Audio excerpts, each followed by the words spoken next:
아둘람 톡파원 시간이 시작됩니다. 오늘도 얘기가 많이 나온 것처럼 우리 공동체에 있는 모든 분들을 사랑하는 마음으로 준비했습니다. 이게 우리가 온라인으로 만나기 때문에 모여서 따뜻한 밥 한 그릇 못 사드리고 있는데 어쨌든 사랑의 마음으로 이 순서를 준비했고요.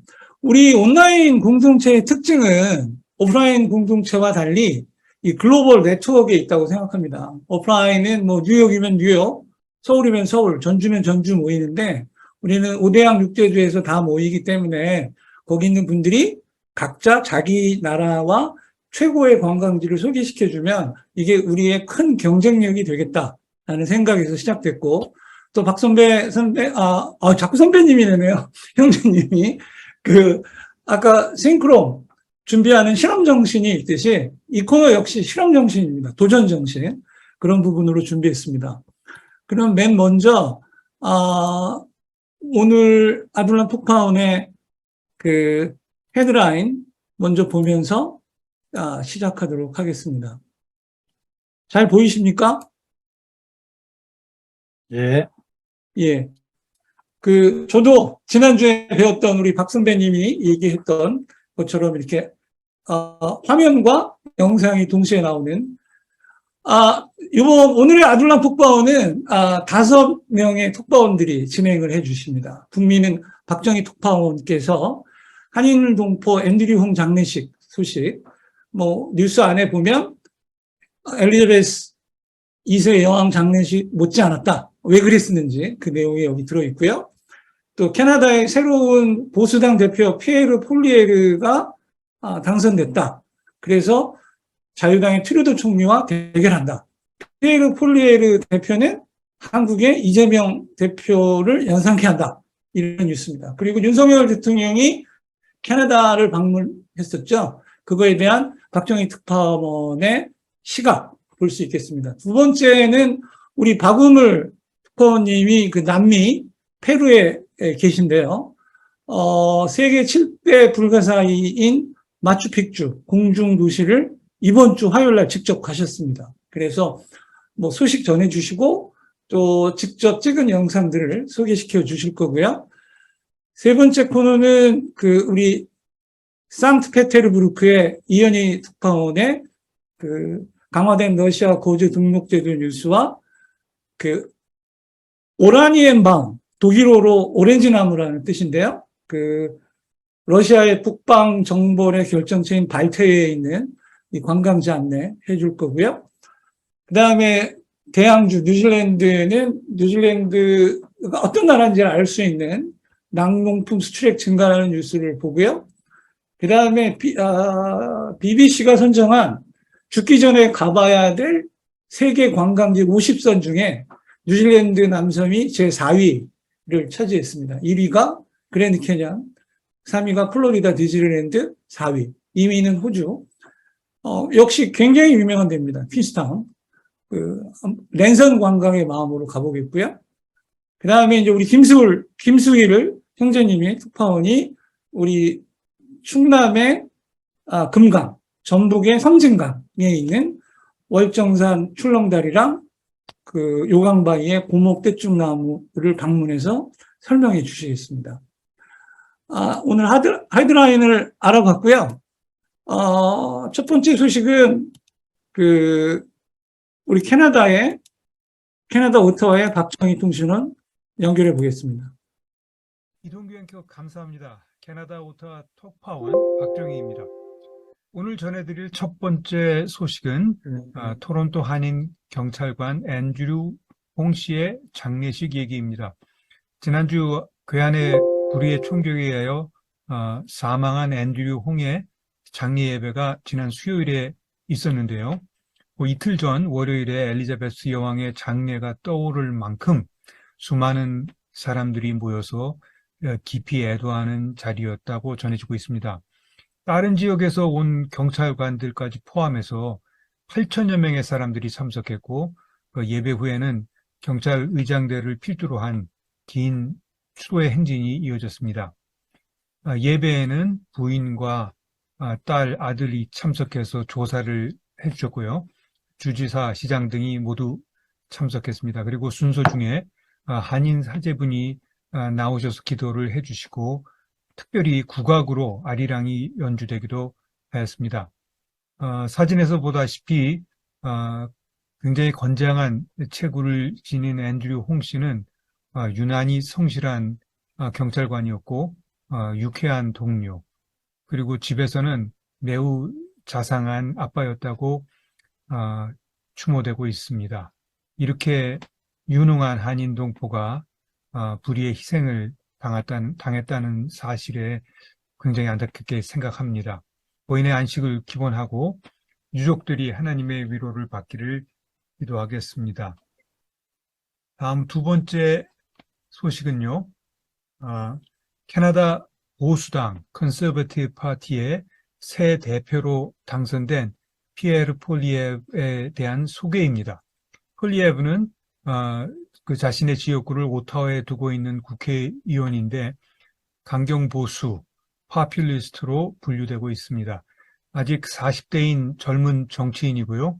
25살 때부터 의원직을 가져서 그 이후에 계속 연임하고 있습니다.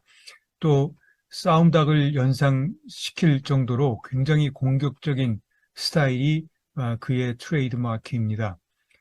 정치적인 스펙트럼은 정반대라고도 할 수 있지만 현재 야당 대표라는 점, 그리고 논리적이면서도 공격적인 언사에 능하다는 점, 날카로운 용모를 지녔다는 점 등이 이재명 대표를 생각나게 합니다. 현재 트루도 수상과 그 집권당인 자유당은 리버럴 파티는 좀 위협적인 적다운 적을 만나게 됐다고 스스로 긴장하고 또 주의를 긴장시키는 그런 분위기를 보이고 있습니다. 자유당과 보수당이 거의 번갈아가면서 정권을 잡는 캐나다의 정치 환경상 폴리에브가 이 사람이 차기 수상이 될 가능성도 적지 않습니다. 그런데 정말 궁금한 것은 실제로 트루도가 지금 겁먹고 있을까? 아니면 속으로 웃고 있을까라는 점입니다. 공격 일변도에 그 언사를 끊임없이 내놓고 있는 그런 리더에 대해서는 의외로 시민들이 금세 피로감을 느끼고 폴리에브는 결과적으로 곧 외면받게 되지 않을까. 쟤는 그냥 놔두면 된다라는 기대를 갖고 있을 것 같기도 합니다. 한국 정치에도 시사점을 줄 만한 상황인 것 같은데요. 앞으로 캐나다의 정치 판도도 좀 흥미롭게 지켜볼 일입니다. 다음 마지막 소식은 여러분들 기대하셨겠습니다마는 윤석열 대통령의 캐나다 방문에 관한 것입니다. 캐나다 정부는 윤 대통령이 취임 이후 처음 갖게 되는 개별국 방문, bilateral visit을 캐나다로 하게 되었다고 이제 발표했습니다. 그러니까 지금까지 외국에 여러 번 나갔습니다마는 전부 다 네이토 회의, 뭐 영국 여왕 장례식, 또 유엔 총회 등 이제 여러 국가의 그 수반들이 모이는 자리에 윤 대통령이 갔던 것이지 이 개별 국가를 방문한 것은 캐나다가 처음이라고 하는 점을 캐나다 정부는 공식 발표에서 밝히고 있습니다. 아무튼 양국 정상 트루도 수상과 윤 대통령은 무역 안보 사안에 대한 협의, 특별히 그 에너지 공급 관계에 대한 협의와 한반도 정세, 또 러시아의 유크레인 침공 등에 대한 논의를 할 것이라고 그 어젠다를 밝히고 있습니다. 이 발표가 나온 것이 한 3일, 3, 4일 전인데요. 하지만 이 발표 이후에 윤 대통령 개인이나 윤 대통령의 방문에 대한 뉴스는 캐나다에서 현재 전무한 상태고 언론은 전혀 관심을 보이고 있지 않습니다. 물론 공식 일정이 시작되면 자세한 내용들이 나올 것이라 기대합니다. 22일, 제가 오늘 지금 이 말씀드리고 있는 시간이 22일인데 오늘 22일 대통령 일행이 토론토에 도착해서 하루를 지내고 23일 오타와로 이제 올라오는 것을 이제 공식적인 일정으로 하고 있습니다. 공교롭게도 저는 오늘 22일까지 오타와에 있다가 23일 내일 토론토로 가는 개인 일정을 갖고 있습니다. 그게 중요한 건 아니지만 이럴 때마다 이렇게 이제 대통령이 방문하거나 할 때마다 이제 동포 사회에서는 대통령을 쫓아다니는 그런 이제 애국 동포 무리들이 좀 소국을 벌이는데 그것을 보지 않게 됐다는 것은 저 개인적으로는 다행이라고 생각합니다. 아무쪼록 좀 큰 실수 없이 윤 대통령의 캐나다 방문 일정이 진행되기를 기대하는 마음입니다. 이상 오타와 뉴스였고요. 이동규 앵커님, back to you. 예, 감사합니다. 우리 박정희 특파원 고생 많으셨고요. 역시 마지막 멘트. 개인적으로 윤석열 대통령이 오는 날 자기는 오타와를 떠나서 토론토로 가게 돼서 험한 꼴을 안 보게 돼서 다행이다라는 색깔 있는 리포팅을 볼 수 있었습니다. 다음은 우리 남미의 뉴페이스죠. 박우물 선생님 오늘 오셨는데 앞으로 계속 고생해 주실 것 같은데 우리 박우물 특파원을 소개하는 영상을 먼저 하나 보고 그거를 보고 소개시켜준 영상입니다. 이건 EBS에 있는 세계 테마 여행이라는 여행 프로 아시죠? 저는 굉장히 좋아하는데 그 장면입니다. 그거를 보시고 제가 왜 그걸 틀었는지 그 내용을 보면 알 수가 있습니다. 잠시만요. 앞으로 이제 오늘 진행하는데 이런 식으로 약간의 몇십 초의 딜레이가 있습니다. 그 이유는 혼자 이거를 다 하기 때문에 원래는 이제 기술 담당이 있고 편집 담당이 있어야 되는데 1인 다역으로 하다 보니까 화면 넘어갈 때 이렇게 장애들이 좀 생깁니다. 예.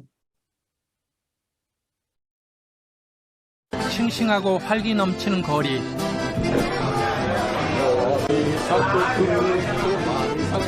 여유와 낭만이 가득한 남미의 대자연으로 떠나봅니다. 넓은 땅, 다양한 기후를 가진 아르헨티나. 오늘은 칠레와 국경을 마주한 멘도사에서 여정을 시작합니다. 안데스 산맥 기슭, 해발고도 약 760m 고지대에 자리한 멘도사. 1981년 대지진 후 재건된 아르헨티나 서부의 중심 도시입니다. 반듯한 길을 따라 멋진 가로수들이 눈에 들어오는데요. 과거 사막이었던 지역에 나무가 많은 건 의외였습니다. 지금 시내에 들어왔는데요. 가로수가 굉장히 울창하고 나무들이 많아서 하늘을 보기가 힘듭니다. 네, 이렇게 보여드린 이유는 아주 남미 전문가이십니다. 예, 그리고 굉장히 제가 부러워하는 이유가 우리 아둘람에서도 유고라인이 우리 정영민 목사님 65년생, 저 65년생, 그런데 우리 박우물 선생님도 65년생이세요. 그런데 우리가 부러워하는 이유가 이분은 30대의 삶을 살고 계십니다. 제가 20년 컴백해서 살았어요. 왜 그런가 하면 부인이 20년 젊고요. 아기가 지금 6살, 4살이에요. 너무 부러워. 예. 능력 있는 그런 분이시고요. 그래서 이 박우물 특파원이 이번 주에 마추픽추에 직접 갔다 오셨습니다. 그래서 찍어온 영상을 보면서 오늘 내용을 보도록 하겠습니다. 잠시만요. 역시 또 화면 교체 시간입니다. 여기 양해해 주시기 바랍니다. 혼자 하다 보니까. 마추픽추에 들어가는 인원이 기존에 6,000명에서 4,000명으로 줄어들면서 인터넷 예약은 두 달 전에 끝나는 그런 현상이 발생하고 있습니다. 그래서 마추픽추 마을에서 매일 비상 1,000장을 팔 수 있게끔 했는데 그러면 그 전날 도착한 사람들이 미리 이제 넘버를 받고 이렇게 대기를 해서 마추픽추 들어간 표를 산 후에 입장을 할 수가 있습니다. 지금 팬데믹 상황임을 이제 팬데믹이 거의 끝나가고 있지만 팬데믹 상황임을 감안하더라도 조금 다시 마추픽추 그 관광에 대한 조금 정리가 이렇게 필요해 보입니다. 굉장히 좀 아침부터 사람들이 많이 기다리고 원시적으로 일을 하고 있는.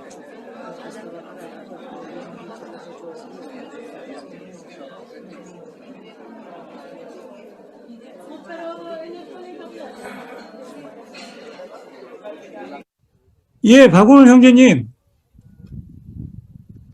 박우물 형제님? 예, 예, 지금 마추픽추 장면이 나오는데 좀 설명을 부탁드립니다. 이제 여러분들이 많이 알고 계시듯이 마추픽추는 공중 도시라고 알고 있고 마추픽추의 정확한 뜻은 잉카족들, 그 깨추아족들의 언어로 늙은 봉우리를 말합니다.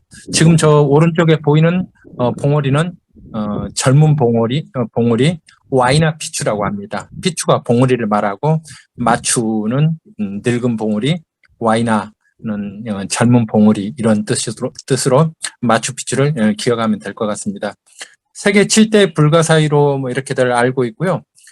재정 일치 사회에서 어떤 제사를 지낸 도시, 뭐랄까 굉장한 그 영산으로 기억을 하면 될 것 같고요.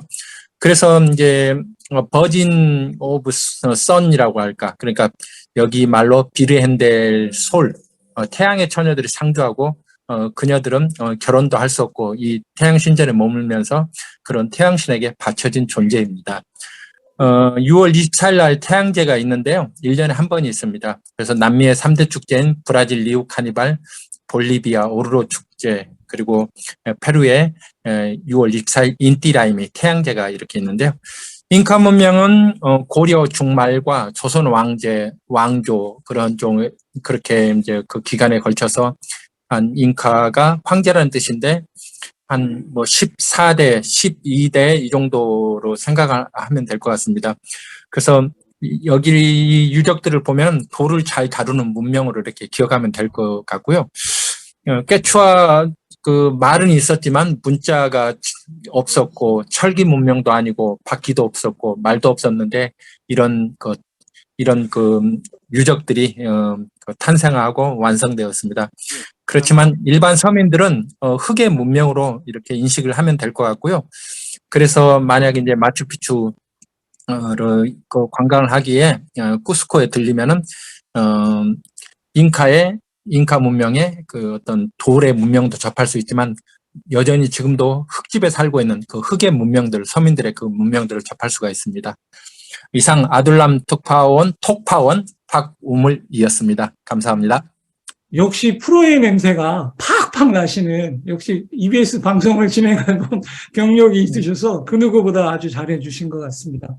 다음은 스피드 있게 다음 순서로 넘어가겠습니다. 우리 김수일 형제님 대기하고 계신데요. 드디어 이제 우리 한국 소식 들어보도록 하겠습니다. 역시 또 준비 시간이 한 번 더 들어가겠네요. 잠시만요. 예.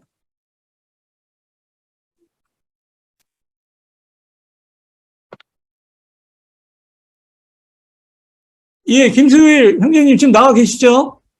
예, 보고 있습니다. 예, 우리 그 충남 금산군 출렁다리부터 설명 부탁드립니다. 예, 충청남도 금산군 제원면 천내리라고 하는 곳이 있는데 그곳에 가면은 한쪽 산은 오령산이고 저쪽 건너산은 수봉산입니다. 그 산 사이로 흐르는 금강, 즉 비단강이 되겠죠. 참 물결이 아름답죠. 그 강 위로 구름다리가 놓여 있죠. 구름다리가 275m. 그 올라가서 보면은 참 밑에로 그 비단결 같은 금강이 있고 앞뒤로 산이 있고 그 곁에는 인공폭포가 높이 있는데 오후 4시만 되면 중단된다고 해서 그 인공폭포는 저는 보지 못했고 그 구름다리만 보고 내려왔습니다. 구름다리만 화면이 안 건너서. 나옵니다. 근데 전라북도에 화면이 안 나와요? 네. 잠시만요. 예, 화면 안 나옵니다. 예, 드디어 방송사고가 있고요. 없으면 이상할 거라고 생각했습니다. 처음 하다 보니까. 다시 한번 해보겠습니다. 예. 그냥 자연스러운 걸로 봐주세요. 나옵니까? 안 나옵니까? 나옵니다. 예. 예, 말씀해 주시죠. 안 됩니까? 예, 근데 이제 설명은 아까, 이제 나오는군요. 예. 저게 지금 저쪽 건너편 보이는 산이 부엉산입니다. 이쪽 오령산 쪽에서 찍은 건데, 참 밑으로 이제 금강이 흐르고 참 아름다운데, 이 다리, 출렁다리가 다른 다리들은 보면은 이렇게 앞뒤로 흔들리거든요. 출렁출렁. 근데 이 다리의 특색은 좌우로 날개처럼 흔들려요. 그러니까 조금 약간은 좀 긴장이 되더군요. 건너가는데. 그리고 바람이 많이 불 때 같으면 이제 더 흔들리겠죠. 이 다리가 참 아름다운데, 우리나라에 이제 예전에는 그 구름다리가 별로 없었죠. 우리나라 최초의 구름다리가 그 경기도에서 강원도 넘어가는 그 강촌에 있었다고죠. 그 다리가, 구름다리가 맨 최초의 다리였고, 두 번째 놓여진 다리, 구름다리가 전라북도에 있는 그 대둔산의 구름다리였었죠. 근데 대둔산에 있는 구름다리는 두 번, 세 번 바뀌어가지고 지금은 출렁다리가 아니라 그냥 평평한 다리가 돼 있고, 그 다음에 전라북도에마도 이 구름다리가 여러 군데가 있습니다. 순창 강천산에 구름다리가 있고, 또 순창의 체계산에도 구름다리가 있고, 지난해는 그 운이람 반이람이라고 우리나라 7대 오지 중에 하나였지요. 그곳에도 이제 요즘에 구름다리가 놓여져 있고, 그 다음에 지난해 구봉산, 봉우리가 9개라고 해가지고, 있는데 거기에는 높이가 약 한 1800m, 그 정도 고보로 이렇게 올라가야지요. 그거는 좀 가기가 어려운데, 그 구봉산의 그 다리, 그것도 참 아름답죠. 그런데 그 아까 봤던 둔산의 그 오령산과 부엉산에 있는 그 구름다리는 아무나 갈 수 있습니다. 그 주차장에서 뭐 약 한 10분 정도만 걸어가면은, 하여튼 뭐 사진이 나오지 않습니다. 바탕화면이 나오지 않네요. 아, 그래요? 하여튼 그렇다 치고, 예. 그냥 보이지 않으면 그냥 설명만, 지금 다른 사진이네요. 그래요. 사진 바뀌고 있습니까? 아니요, 안 나오는데요? 아, 예, 예.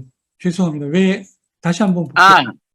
그러시면 이제 그거 넘어가군요. 순창군 동계면 동계로 갈까요? 예, 예, 예. 그거 요강바위로. 한번 꺼내보겠습니다. 예. 예. 제발. 보입니까? 아니, 아까 거하고 똑같아요. 똑같아요? 예. 그러면, 그러면은 그냥 사진은 다음에 보기로 하고 설명만 할까요? 잠깐만요. 마지막 시도 한번 해보겠습니다. 예. 어드밴스로 가서 한번 해보겠습니다.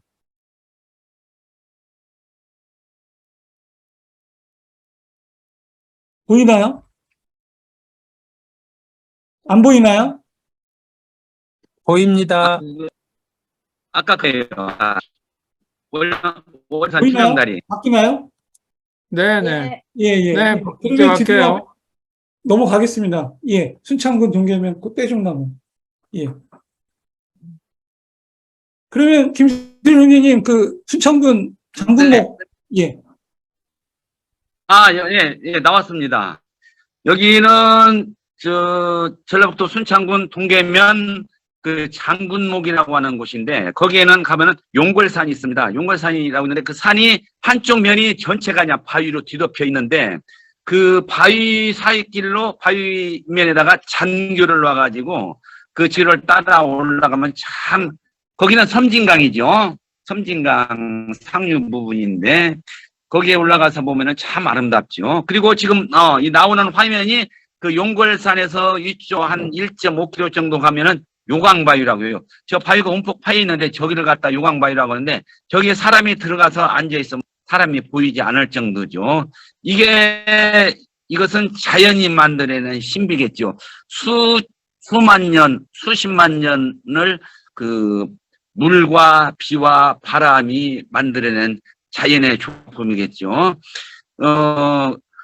그리고 이게 그 근처에 있는 여러 바위들도 참 아름답죠. 그리고 예전에는 민속신앙에서 아기를 낳지 못한 사람은 여기에 가서 들어갔다 나오면은 아기를 낳을 수 있다 하는 이런 이야기도 전해오고, 그 요강바위 근처에 카페가 하나 있습니다. 카페 겸 음식점이 있는데, 음식점은 그 자연, 그 산에서 주워온 도토리로 그런 걸로 음식을 만드는데 참 음식이 맛있고, 그 음식 카페점에 그 떼죽나무가 있습니다. 아까 떼죽나무 나왔었죠. 요 나무입니다.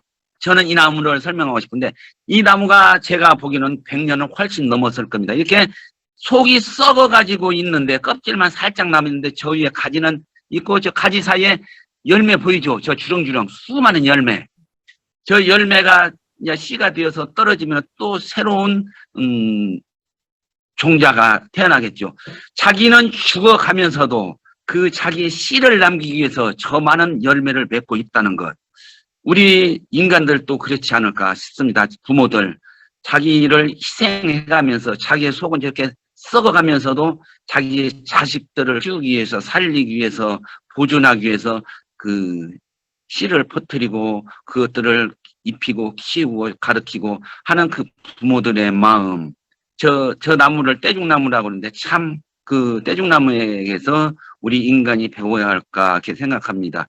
저 어려운 과정에서도 그 우리가 들리는 말이 이런 말이 있죠. 출란, 난초.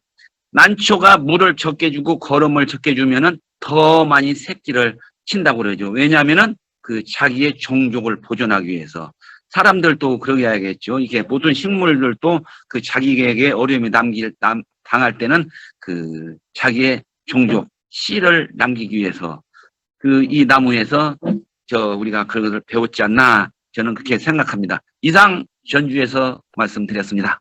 예, 감사합니다. 너무 감사합니다. 예. 중간에 그 파워포인트 문제가 좀 있었는데, 예, 넘어갔고요. 자, 이제 마지막 소식 보내드리고, 오늘은 마감하고, 다음 달을 기약하도록 하겠습니다. 마지막은, 8세기 초로 거슬러 올라갑니다. 저기, 우리 상테스페이스부르크의 그 궁전, 소식 보고, 마지막 보고, 그 다음에 이제 그런데 그 예. 러시아 이현희 씨께서 나타나시면 남아프리카 공화국 이현희 씨는 꼭 사라지는데 왜 그런가요? 예, 뭐 그런 게 늘 있더라고요. 예, 예, 그래서 이거 먼저 보겠습니다. 세기 초로 거슬러 올라갑니다. 뾰트르 대제 측근인 멘시코프가 크론슈타트 맞은편에 궁전과 정원을 짓기 시작한 때부터죠. 오라넨바움은 발트에서 핀란드만으로 들어올 때 처음으로 만나는 궁전입니다. 발트에는 무엇보다 러시아와 스웨덴의 오랜 각축장이었습니다. 핀란드만 초입에 이런 궁전이 있다는 것은 러시아의 북방전쟁 승리를 기념하는 것으로 볼 수 있겠죠. 오라넨바움은 독일어로 오렌지 나무를 뜻합니다. 이곳에 저택이 지어지기 전에 온실이 있었다고 합니다. 그런데 뾰트르 대제가 그 온실에서 오라니엔바움이라는 표지석을 발견했다고 합니다. 뾰트르 대제는 너무 기뻐하며 이 영지를 멘시코프에게 주면서 오라니엔바움으로 이름 짓도록 하였습니다. 현재 오렌지 나무는 오라니엔바움의 문장 요소로 사용되고 있습니다. 멘시코프가 반역죄로 시베리아 유형을 가서 사망한 이후 엘리자베타 여왕은 이 영지를 왕위 계승자인 뾰트르 3세와 그의 아내 예카테리나 2세에게 하사했습니다. 뾰트르 3세는 이곳을 좋아하여 겨울궁전을 떠나 자주 여기에 기거하였습니다. 하지만 1762년 뾰트르 3세가 이곳에 잠시 휴양 온 사이에 아내인 예카테리나 2세가 쿠데타를 일으켜 남편을 폐위시켰습니다. 뾰트르 3세는 체포된 지 3일 만에 사망하게 되죠. 오늘날 보존된 요새의 대문과 궁전에 뾰트르 3세의 불운하고 짧은 통치 시기를 엿볼 수 있습니다. 오랫동안 잊혀졌던 오라니엔바움이 다시 살아나는 모양새입니다. 멘시코프 궁전 내부 인테리어를 싹 바꾸어서 방문객들을 맞이하기 시작했고 공원의 가로도 깨끗이 정리되었습니다. 아주 지난한 복원 끝에 중국 궁전도 일부 개장하였습니다. 오라니엔바움의 궁전과 정원 앙상블은 페테르고프 정원을 뒤잇는 훌륭한 여행 코스로 거듭났습니다. 자, 저와 함께 산책을 시작해 보실까요?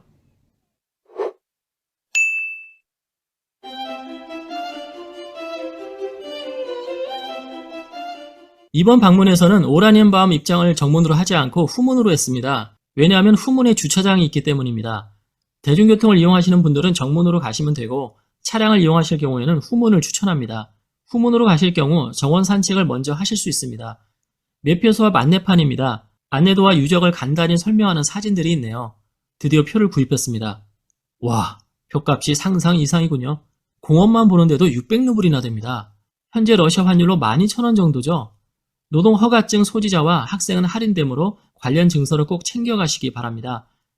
후문으로 들어가면 제일 먼저 중국 연못을 만나게 됩니다. 중국 궁전 앞에 있기 때문에 중국 연못이라 합니다. 개인적으로 중국 연못과 중국 궁전 앙상블이 매우 마음에 듭니다.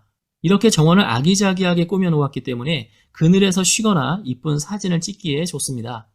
보통 유럽식 정원은 고전주의 정원을 떠올리게 됩니다. 그리스 로마 신화에 나오는 요정들이 노니는 곳 말입니다. 처음으로 우리를 맞이하는 요정은 조각 위에 누운 ним프네요. 그리고 헤르메스가 보입니다. 이 작품은 플랑드르 출신 조각가 지안 볼로냐가 1565년에 만든 청동 조각상의 모각품입니다. 헤르메스는 제우스의 전령이며 나그네의 신으로 알려져 있습니다. 날개 달린 모자, 날개 달린 샌들, 두 마리의 뱀이 휘감긴 지팡이가 헤르메스의 특징이죠. 이것은 라오콘 군상 모각품입니다. 너무나 유명한 석상이니 설명은 생략하겠습니다. 여기는 중국 궁전입니다. 윗공원에 위치한 중국 궁전은 나의 별장의 일부입니다. 나의라는 명칭을 쓴 것은 이 주변의 궁전, 정원, 연못, 정자가 오라니엔바움 중에서도 사적인 공간이라는 뜻으로서 초대된 사람들만이 방문할 수 있었습니다. 예카테리나 2세 때 건립한 개인 거주지입니다. 1762년부터 1768년까지 이태리 건축가 리날디가 설계했습니다. 처음에는 네덜란드 저택으로 불렸지만 1774년부터 중국 궁전으로 알려지기 시작했습니다. 이는 궁전 내부의 많은 부분이 중국풍으로 장식되었기 때문입니다. 오랜 리모델링 후에 비로소 최근에 문을 열었으므로 꼭 들러보시기 바랍니다.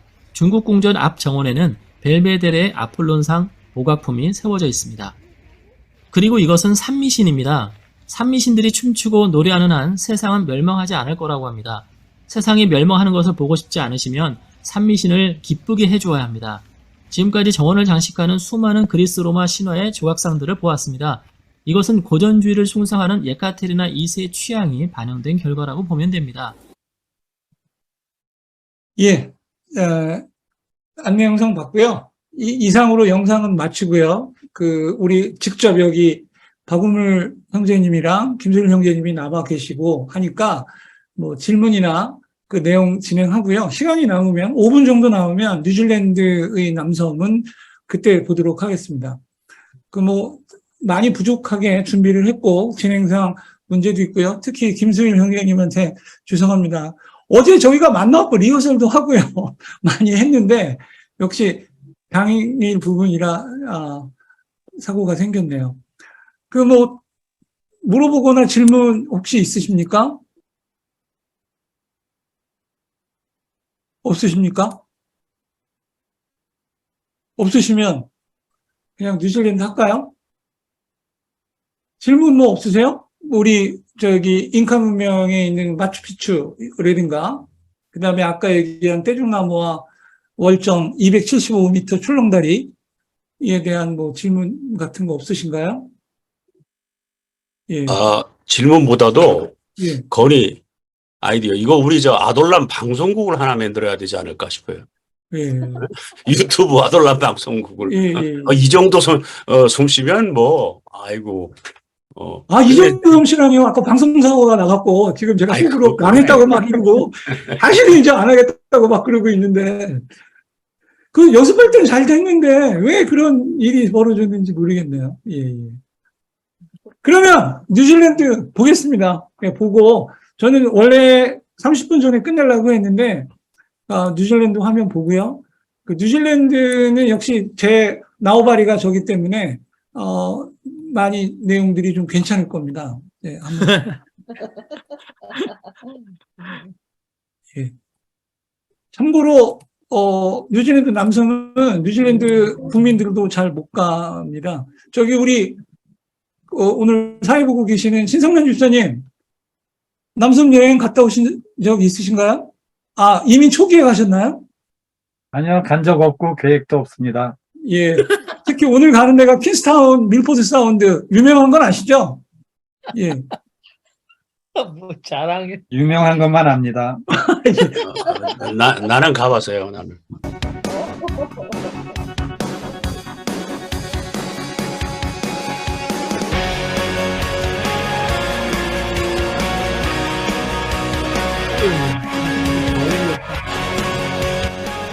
예, 보고 계신 게 뉴질랜드 남섬 여행은 보통 크라이처치에서 페카포우스를 거쳐서 퀸스타운에 갔다가 밀포드 사운드에 가는 게 뉴질랜드 남섬 관광입니다. 그 중에서 핵심 지역이 퀸스타운입니다. 왜 이름이 퀸스타운이냐? 여왕이 사는 마을 같다. 이게 아주 너무 풍광이 좋다. 그래서 퀸스타운이라는 이름을 지었고요. 보시는 영상은 뉴질랜드 관광청이 만든 그런 내용입니다. 그러면 여기는 지금 밀포드 사운드에 이런 부분이 나오고 있고요.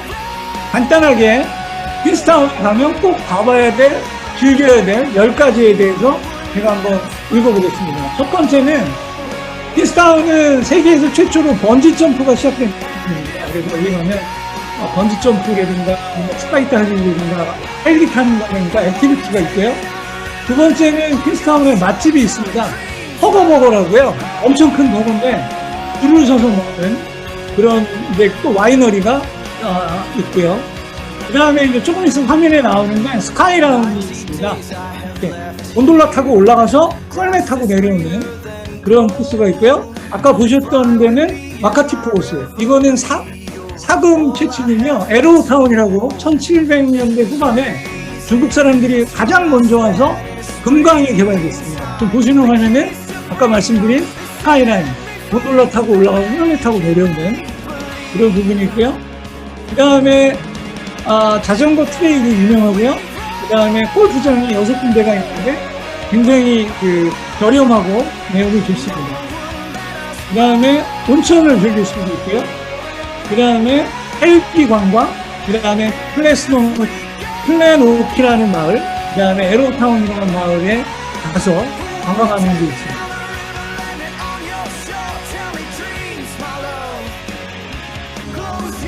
이거는 화면이 잘 나가고 있나요? 예. 예.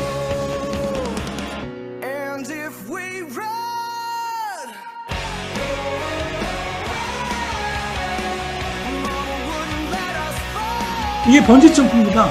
이게 세계 최초로 번지 점프를 한 장소, 그 다리입니다.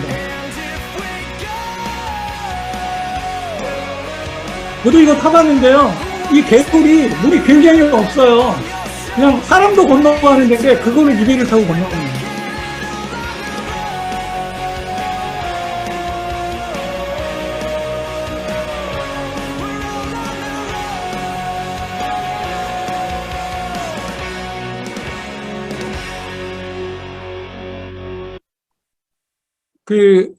시성수 목사님은 지금 나오는 화면 있는데 다 가보셨나요? 예, 한번 다 가봤고요. 번지 점프를 꼭 하고 싶었는데, 예. 뜯어 말려가지고 못했어요. 그거 참. 저도 똑같은 게, 제가 낸 패키지 요금에 번지 점프 요금까지 포함되어 있거든요. 그래서 아까 그 다리에서 뛰어내리는 게 공짜입니다. 그래서 하라고 그랬는데, 저도 주변 사람이 말리더라고요. 나이 먹어서 심장 마비 걸리니까 하지 말라고. 근데 한국 사람은 공짜면 양잿물도 먹는다고 공짜라고 해서 하려고 했는데, 저도 못했습니다. 에로타운도 갔다 오셨죠? 지 목사님. 중국 사람들이 금강 개발한 동네. 그거는 못 가봤어요, 거기는. 예. 어쨌든, 뉴질랜드까지 봤고요. 이제 다 끝났습니다. 한 10분 남았는데요. 질문. 사금 채취하면 자기가 가져요? 맞습니다. 요만한 조그만 병에 그걸 이렇게 넣어줍니다. 근데 사금 나올 확률은 로또 맞을 확률이라고 생각하시면 됩니다. 안 나옵니다. 예. 그래서 사금을 넣어서 팔아요. 이렇게 기념품으로 200불 이런 거. 예. 그리고 또 질문 있으신가요? 퀸스타운 패키지로 돼 있는가요? 하나 패키지 하면 이렇게 번지점프도 하고 스키도 타고 이렇게 다 돼 있어요. 참고로 패키지가? 말씀드리면 남섬 3박 4일 패키지 상품이 한국 돈으로 한 400만 원 정도 됩니다. 호텔, 먹는 거, 타는 거 모두 다 포함되어 있습니다. 아까 스카이라인 올라가거나 번지 점프하거나 하는 게 포함되어 있고요. 그러니까 어떻게 보면 좀 싸지는 않죠. 예, 한 400만 원 정도 되니까. 예, 그래서 우리 신성환 집사님이 아직 못 가셨잖아요. 예, 지 목사님은 패키지로 갔다 오신 거죠? 아니에요. 나 친구가 있어 같이 패키지를 어떻게 가? 그러니까 그리고 번지 점프도 120불인가 그렇던데. 예. 동네. 예, 비쌉니다. 예. 특히 아까 그 다리에 있는 건. 혹시 그 예. 번지점프 하면서 무슨 사고는 없었나요? 제가 들은 바에 의하면 없어요. 한국에서는 사고가 있다는 뉴스를 몇 번 봤는데, 번지점프 하다가 누가 다쳤거나 아니면 뭐 죽었거나 그러면 뉴스에 나오거든요.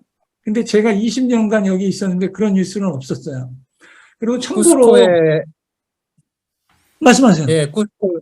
쿠스코에 이렇게 마추픽추로 가는 곳으로 한 30분 정도 이렇게 올라가다 보면 번지 점프 하는 데가 있거든요. 근데 물어보니까 이제 닫혀 있어요. 그래서 물어보니까 기사가 하는 말이 뭐 팬데믹도 팬데믹이지만 사람들이 한 3사람이 죽었대요. 그래서 저는 혹시나 이제 무슨 사고로 이렇게 죽었나 했더니 심장마비로 3사람이 죽었답니다. 맞아요. 그래가지고 실제로 사고로 죽는 그렇다. 것보다 심장마비가 더 많다고 저도 탄다고 네. 그러니까 말리더라고요. 예. 근데 지금 후회하고 있습니다. 그때 제 나이가 49살이었는데 그때 정도면 한번 할만하지 않았을까라는 생각을 지금 해보는데 지금은 못하는데 그때 한번 해보고 싶었는데 못한 게 좀 아쉬워요. 이제 공짜인데 더군다나. 정 목사님. 네네. 주로 안 다시기를 잘하셨어요. 뭐 이거는 미신인데 그 장례식장에 가보면 여성들은 79세 가장 많이 돌아가시고 남성들은 이제 69세 많이 돌아가시는데 이게 이제 소위 아홉수입니다. 남자들은 이제 앞에 짝수 아홉수가 아주 안 좋아요. 그러니까 69세, 49세. 그래서 안 좋을 때에 하지 말라는 지혜로운 조언을 잘 들으셨다. 이런 생각 해보면서. 아니면 다른 거보다는요. 사실은 이제 우리가 소유를 위해서 돈을 쓰기보다는 이게 흔한 말이에요. 경험을 위해서 돈을 써라. 그렇게 얘기를 하는데 경험 중에서 자신의 인식의 지평이나 자신의 삶의 어떤 시각을 바꾸는 것 중에 가장 중요한 것은 여행이다. 이렇게 얘기하는데 사실 여행은 저에게는 이제 다른 분들도 저보다 깊은 생각을 가진 분들도 넓은 생각, 높은 생각 가지신 분 많으시겠지만 다른 사람들이 살아온 역사와 문화를 내가 가서 직접 체험한다. 이거 굉장히 중요할 것 같아요. 거기도 이제 사실 발견하는 것은 이 사람들도 우리와 동일한 고민 속에 살아갔다. 그리고 지금도 우리와 동일한 즐거움을 누리며 살려고 한다. 그래서 사실은 저는 많이 못 가봤어요. 중국 가보고 유럽 기껏 해봤자 네덜란드 암스테르담 정도 가본 거 많이 못 가봤어요. 그래서 저는 아둘람 하면서 이제 속으로 사실 기대했던 게 요하네스버그도 한번 가볼 수도 있지 않을까. 그다음에 시드니라든지 아니면 오클랜드. 오클랜드가 사실 제가 알기 전에는 미국에도 오클랜드가 있어요. 근데 옛날에 이제 오클랜드는 제가 오클랜드 전쟁? 오크. 예. 미국에 있는 건 오크, O-A-K. 네네. 그럼 여기는 뭐죠? A-C-K. 사람 ACK. 이름이에요. 오클랜드는 네네. 근데 제가 장군 이름이에요. 네. 그러면은 뉴질랜드 오클랜드는 전 세계에서 가장 살기 좋은 생태도시 1위 이렇게 들었어요. 그리고 뉴질랜드는 사실은 파충류가 없다, 뱀이 없다, 이런 소리도 들었는데 언젠간 참 가보고 싶다 이런 생각을 했는데 아둘람에서 좀 이렇게 아둘람에 안 나가고 오래 다니면 이런 기회가 있을까 그런 생각도 해보는데 사실은 이제 우리 이동규 형제님이 보여주셨던 커머셜 같은 지역 커머셜로 보여준 거는 굉장히 이제 젊은 사람들에게 굉장히 구미가 당기는 그런 여행 자료들 같아요. 근데 저 같은 경우는 그렇게 번지점프 60대를 바라보면서 하고 싶겠습니까? 또는 래프팅 하는 거 보니까 아까 고무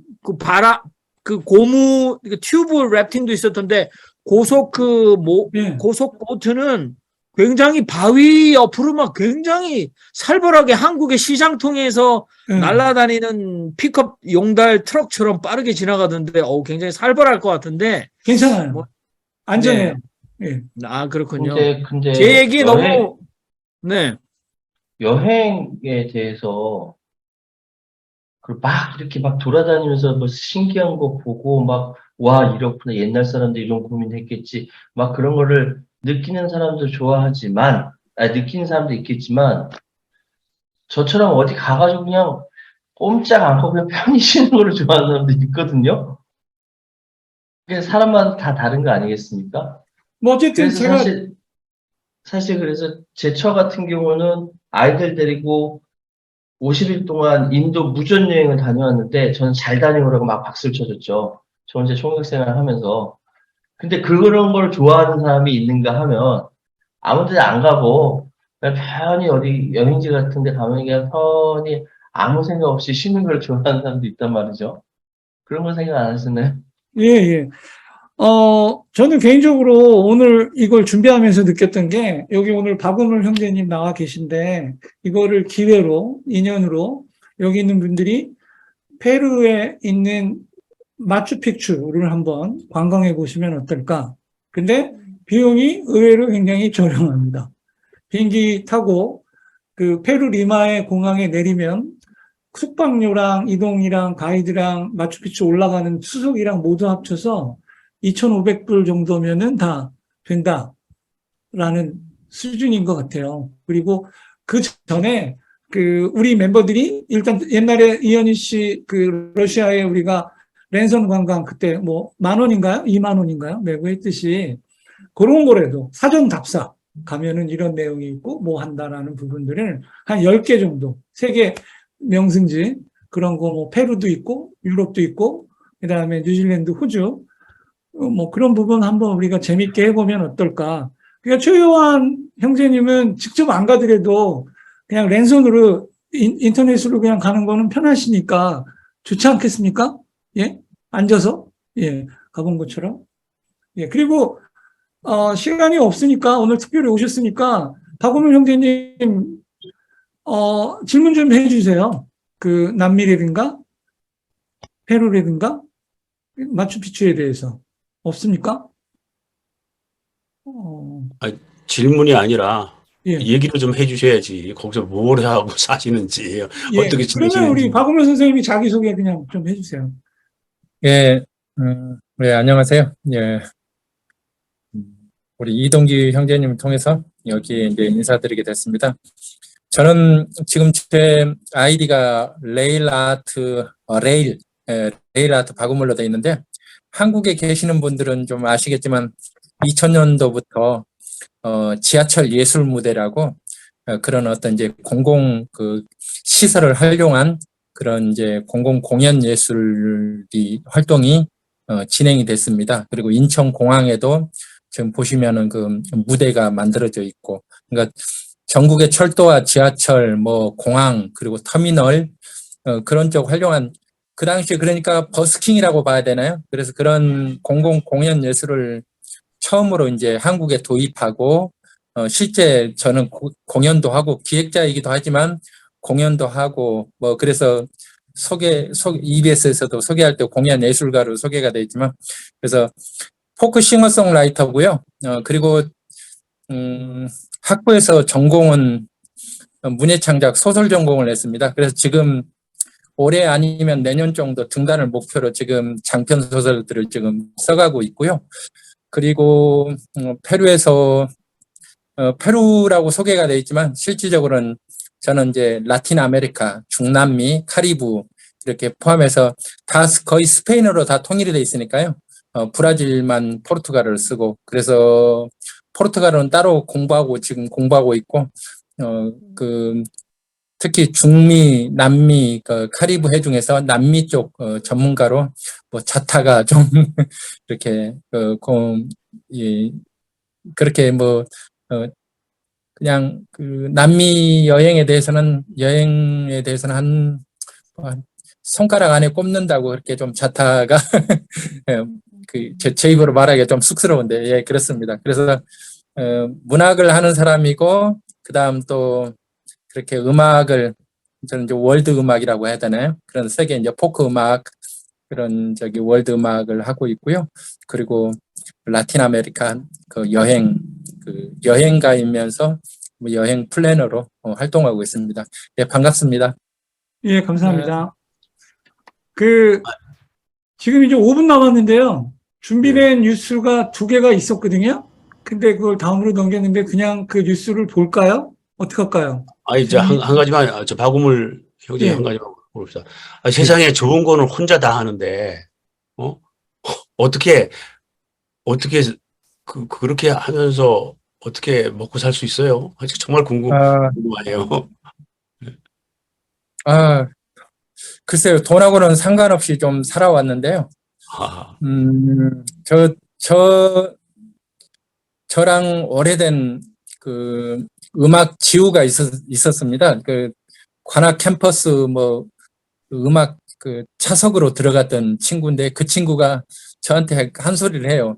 음악만 하든지 문학만 하든지 뭐 여행 그것만 하든지 그래서 한 가지만 똑바로 하고 사는 게 낫지 않겠느냐 할 때 제가 그런 말을 했거든요. 나는 평생을 문화라는 그 코드 하나로 살고 있다. 그냥 그 음악이나 문학 그리고 여행 이거는 어떤 표현하는 방식이 다를 뿐이지 그 문화라는 그 코드 하나로 그 화두 하나로 그냥 이렇게 살고 있다라고 했습니다. 그래서 제가 외국인들이나 한국 사람들한테 말을 할 때 나는 내 직업이 취미이고 취미가 직업이다라고 말을 하면은 굉장히들 좀 부러워하더라고요. 예. 그래서 돈하고는 상관이 별로 없습니다. 예. 어떻게 뉴스 볼까요? 아니면 다음으로 넘길까요? 괜찮아요. 보여주세요. 뭐 그렇게 길지 않을 텐데. 보여주시고 예. 싶으신 것 같은데. 예, 3, 4분입니다. 예. 네네. 예. 그럼 보도록 하겠습니다. 예. 재미없습니다. 이거는. 그러나 유익하게 봐주셨으면 고맙겠습니다.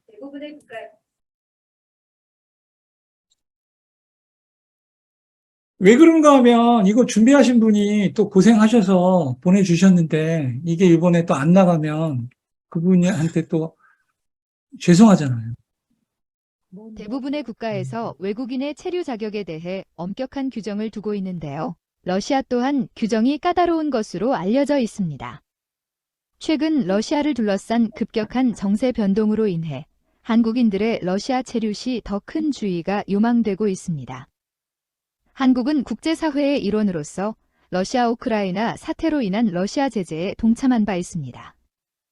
이에 대한 상응 조치로서 러시아는 한국을 비우호 국가로 지정하였습니다. 비우호 국가가 받게 되는 불이익으로서 교민들이 주목하는 부분은 러시아 체류 비자 발급 제한입니다. 러시아는 비우호 국가 국민의 러시아 체류에 대해 제한을 두겠다고 하였지만 다행히 아직까지는 이전과 크게 달라지지 않은 상태를 유지하고 있습니다. 하지만 한국이 러시아에 대한 추가 제재에 동참하게 될 경우 심각한 불이익이 주어질 수 있기 때문에 러시아에 체류 중인 한국인들은 크게 우려하고 있습니다. 최근 러시아는 이번 사태와 상관없이 외국인 등록 제도를 변경하였습니다. 해외에 거주하는 교민들은 체류 국가의 이민 정책이 자주 바뀌기 때문에 늘 주의할 수밖에 없습니다. 러시아도 이민 제도가 수시로 바뀌기 때문에 이곳에서 학업이나 사업을 영위하는 교민들도 신경을 써야만 합니다. 외국인 등록 제도 관련하여 몇 가지 바뀐 점을 알아보겠습니다. 첫째, 노동비자의 거주 등록. 노동비자는 크게 두 가지로 나눌 수 있습니다. 1년 비자와 3년 비자입니다.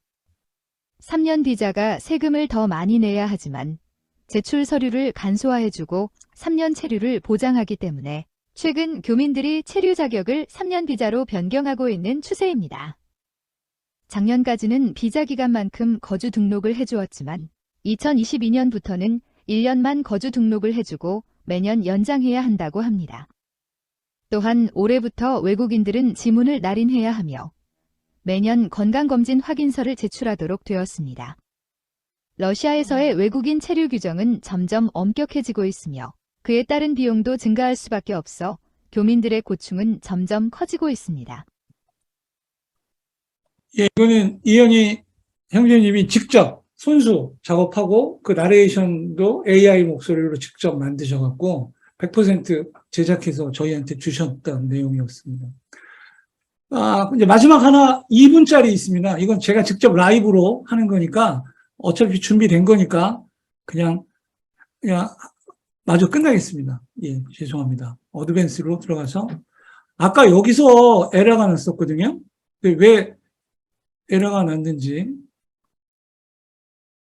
보죠.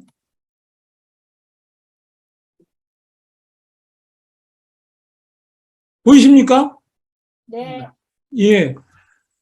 이번 뉴스는요, 이번 주에 어저께 나온 뉴스인데, 지금 경기가 어렵고 그런데 뉴질랜드 낙농품 수출액이 계속 증가되고 있다라는 뉴스예요. 근데 이 뉴스를 제가 소개시켜 드리는 이유는 이 뉴스를 통해서 뉴질랜드라는 나라가 어떤 나라인지를 파악할 수 있는 뉴스이기 때문에 제가 선정을 했고요. 그러니까 이제 이 뉴스는 국제 시세가 크게 오르면서 뉴질랜드에서 생산된 데어리 프로덕트, 유제품들의 수출액이 계속 증가하고 있다. 그리고 두 번째 뉴스를 보면 뉴질랜드 연간 전체 수출액의 28%가 분유, 버터, 치즈다. 그 얘기는 뉴질랜드는 1차 산업 위주로 수출이 되고 있는 나라죠. 그러니까 예를 들어서 한국 같은 경우에 삼성전자, 반도체, 그 다음에 SK텔레콤, 그 다음에 스파크, 이런 게 있는데, 뉴질랜드는 그 밑에 있는 폰테라라는 수출, 분유, 그러니까 우유, 데어리 프로덕트 회사가 있어요. 이 회사가 한국의 삼성전자 같은 주가를 유지하고 있고, 수출액을 많이 하고 있고요. 여기 소 사진이 보이는데, 뉴질랜드는 소한테 사료를 안 줍니다. 축사도 없고요. 그냥 방목해서 들에 자라고 있는, 풀밭에 자라고 있는 풀을 먹고 자랍니다. 그러니까 사실 원가가 좀 덜 들죠.